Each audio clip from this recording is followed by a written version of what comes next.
Good morning guys. Balik ulit tayo dito sa karagatan para magpatuloy sa ating mga pangarap.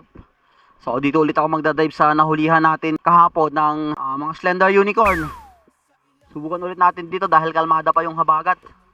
Pero hindi pa rin tayo makapunta ng gakot. Gawang sa likod ng pangpang niyan is pag nasa laot ka na is medyo malakas. Hindi kaya ng bangka natin, maliit. Ayun, pasikat pa lang yung araw. Subukan ulit natin dito. Baka may magpakita ng malalaking isda. Yung hinahanap natin. So prepare muna ako dito. Tapos diretso na tayo sa spear fishing activities natin. Let's go! Sa mga bago pa lang sa channel ko, mag-subscribe kayo para lagi kayong maging gwapo katulad ko.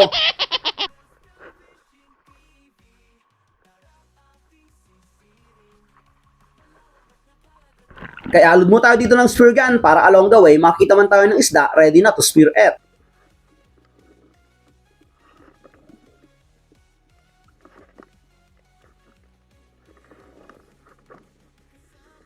Spear gun loaded and ready. Let's go! Pagkarating ko dito sa spot guys, medyo malakas din yung agos gaya kahapon ng dive natin. Eto't maliwanag na yung pagkapwesto ko dito. Dito lang ako nagpwesto sa mababaw na area. Magmasid-masid muna tayo kung nandito yung mga bait, yung mga dalagang bukid.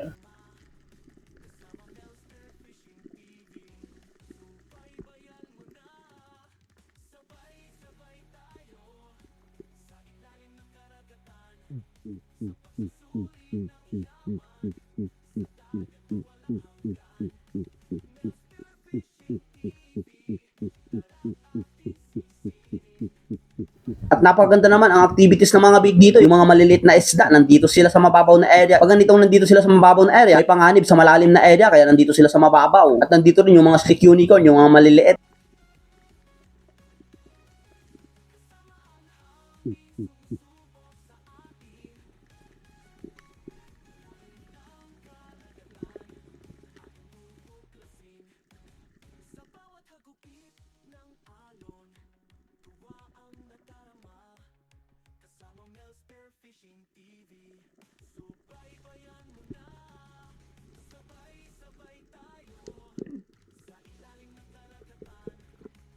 Matapos kong maka-warm up doon sa mababaw na area guys, nakailang dive na rin ako doon sa pagpwesto doon sa mababaw. Kaya paglipat ko dito ng dadapaan, unti-unti na akong pumunta dito sa malalim na area.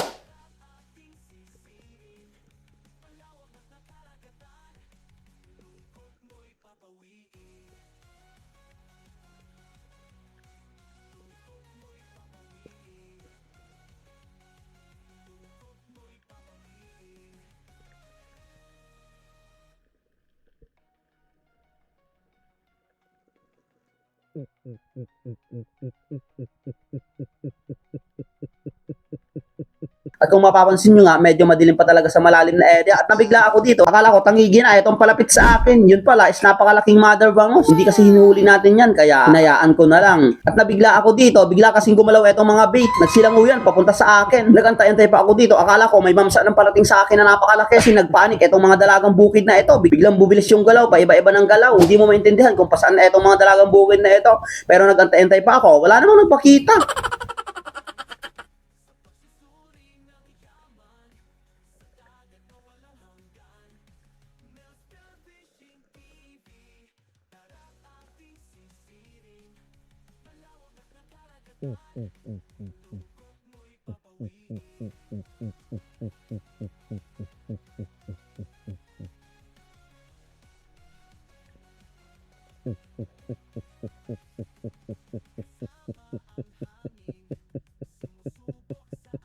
At sa pagbalik ko dito sa ilalim, eto, ganun pa rin yung galawan ng mga dalagang bukid na ito. Mukhang hindi talaga mapakali. Mukhang may tree talaga dyan sa malalim na area. Hindi lang sumusugod papunta dito sa atin. At eto, nilapitan na ako na itong mga angelfish kung tawagin ito. Gaganda lang pagmasdan, etong mga gitong isda, yung maliliit. At dito, nagpakita na rin itong mga stick unicorn, yung target natin. Pero hindi pa ako nakapull ng trigger dito. Gaya kahapon, sa unang dive natin dito, is mailapas sila. Kaya pagkatapos ko dito magpahinga, balik ulit tayo sa ilalim.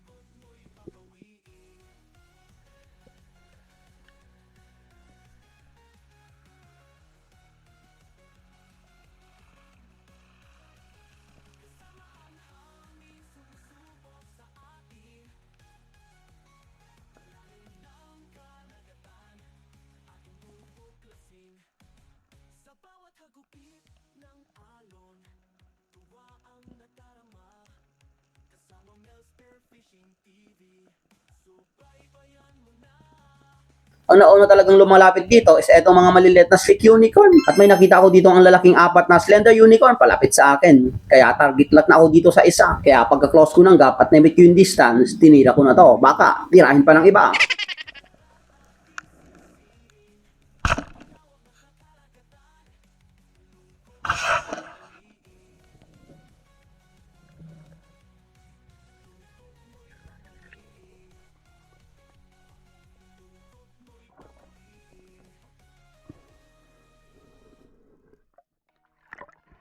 And this is our first fish of the day. Isang napakalaking slender unicorn. Umay naman ito kung tawagin dito sa amin. Isa sa napakasarap ihawin.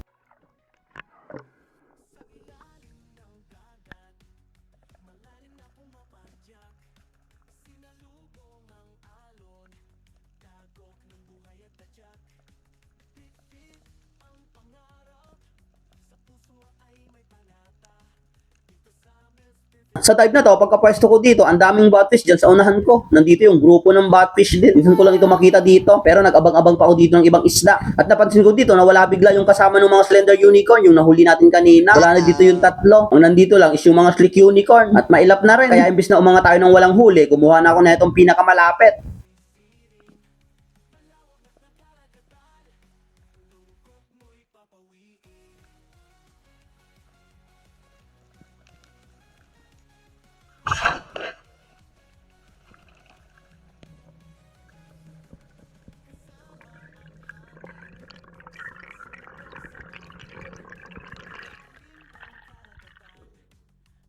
Pagkatapos kong ma-secure na itong isang slick unicorn, masama dun sa huli nating nauna, nag-dive pa naman ako dito pero nawala na talaga yung mga unicorn. Kaya lumipat na ako dito ng pwesto. Medyo nawala na kasi yung agos, kaya survey na lang muna natin itong bahura. Minsan lang kasi humina talaga dito ang agos.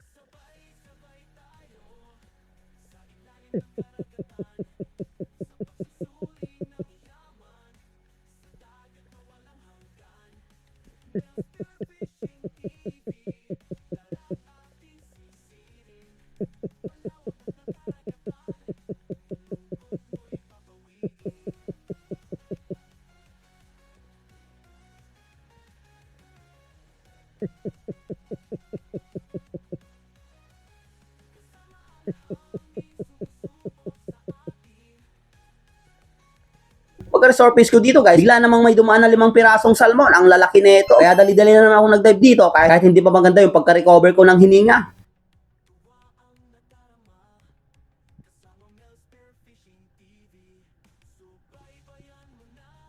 Akala ko hindi na naman ako makakaisa lang. Etong isang salmon, isnalito kung saan papunta. Nahiwalay dun sa mga kasama niya. Kaya pagka-close ko ng gap dito at na-bet ko yung distance, tinira ko na to.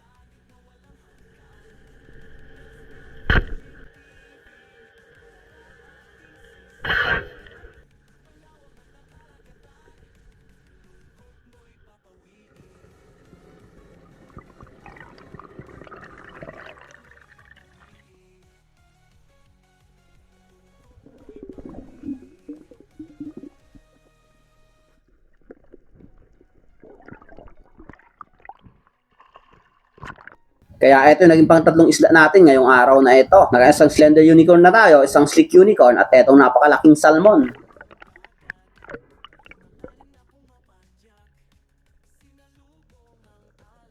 Makalipas ng isa't kalahating taon, isa't kalahating oras ng pagdaday dito sa spot guys, eto't matumal na talaga yung nagpapakita. Hindi na nasundan yung pagkahuli ko ng salmon. Dito sana may nagpakita sana ng isang slender unicorn, kaso ang layo. Napapalibutan ako dito ng mga maliliit na isda.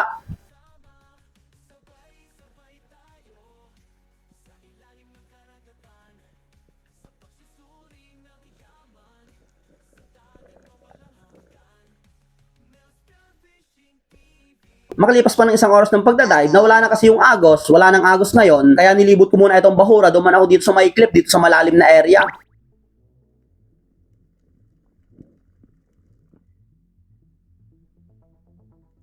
At pagkadaan ko dito, eto ang napansin ko, ang daming lumahan pala dito. Bigla kasing paiba-iba ng galaw etong mga lumahan, kaya nag-drop lang ako dito, nag-free fall. Hindi ako sasagad dyan sa malalim, dyan sa may buhangin, kasi hindi ko kayang dapaan dyan dahil napakalalim ito. Baka kasi may naghunt ditong mga tangige, dugtutuna, or mamsa.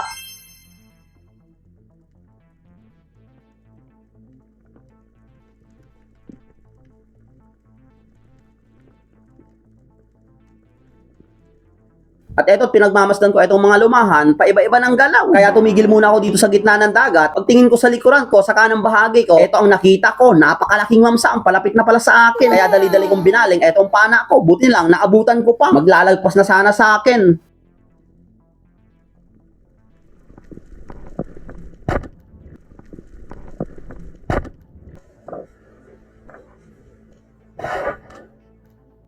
At pagkatira ko dito, hindi na paganda yung tama ko dito, medyo nasa bunto kasi palayo na yung isda. Kaya habang pataas ako dito, eto napakalakas talaga humila etong mamsang ito. At dahil nga sa buntot lang yung tama ng isda, guys, linalabanan ko na to, hindi ko na binibigyan ng line. Baka kasi isabit pa dyan sa malalim na area, sa may mga corals dyan, at hindi na natin makuha.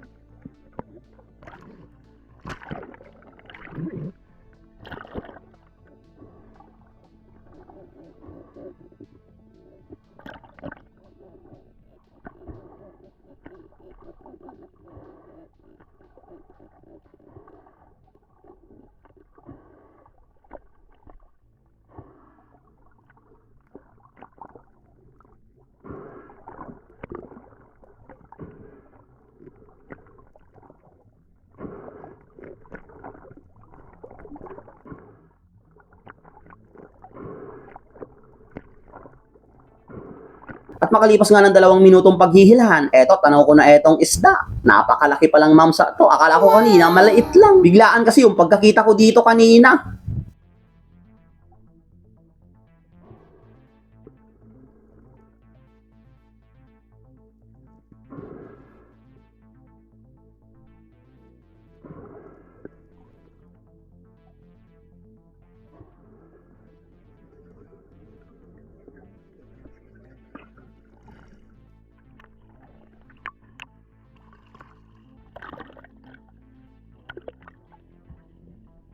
Wow! Mapapasigaw ka talaga. Minsan lang magpakita ang mga ganitong malaking isda. Thank you Lord. Nakaisa rin sa wakas.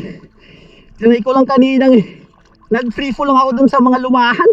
Sabi ko may nag-hunt ito kaya pa iba-iba ng galaw. Buti lang ano. Mamo. Lalagpas na sa akin kaya ito yung tama niya. Medyo buntot na hindi ko na sinintido.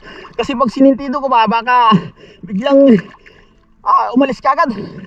Maganda rin yung tama niya, maganda. A good holding shot. Thank you Lord. Nandito na ako sa laot, grabe. Doon tayo nagsimula ayos na rin. Bawing-bawi. 18.35 kg on scale na mamsa. Grabe, ang laki. At pagkatapos din itong dive na to guys, inayos ko lang itong reel, binalik yung line. Dahil muntik nang maubos yung line sa reel. Dahil naka-4 na piraso na tayo, napakalaki itong isa. Pagkatapos din itong maayos itong reel, umuwi na rin ako. Shoutout nga pala kay King Bakay, Ani Rosal, Dinaldo Mahilom, Romel Navarret, Arlo Macapas, Milagrosa Dios, June Monton, Runi Alo, Alo Family, Ronron TV, Otto Atlin, Hanford Isanusi, Juni Tumampos, Sonny Nonoy, Kane Paulo, Mary Jean Pinca, Mario Fermejo, Lore Abidal, Bailohes Glenn, Pancho Pantino, Ami Friend, Maylisa Fernando Jr., Jeffrey Rondina, Mario Ann Vergara Family, Saarinas Family, George Achina, Bonifacio Arbalate, Richard Misias, Bert Tulas ng Team Dayo, Antone Fadera, Manres, Bea May Macaranas, Macaranas Family, Kristituto Kawaling, Frederick Tirado, Eduardo Yuson, Asyong Sandara, Lumugdang Family, Felix Lumugdang and Family, Rolly Ruiz, Jenny Joy Alcantara, Rafael Recto, King Chavez, Cesar Abling, Marjon Delfon, Richard Pasibi, Ogto Family, Noel Grigo, Johnny Heisten, Nelson Panturas, Junicio Alfici, Kayadong Family, Renz Tyron, Patrick Pahalya, Aljibal, Jeffrey Mabisa, Berle Banyare, Peace is My Hobby Official, Ronaldo Imbodo, Ali Punos, Steven Espinosa, Ronilio Babanto, Edison Aba, Juwil Rana, Melchor Capang, Richard Abijo, Celos Family, Jamil Bagamasmad, Marlon Hamisola, Jerry Encinares, Armando Suaverde, Dom Spiro, Julio Silawan, Franco Villanueva. Maraming salamat po sa inyong lahat. Pagdating ko dito sa bahay guys, dito muna ako tumuloy sa bahay ng asawa ko. Ito, tinimbang na naman itong napakalaking isda.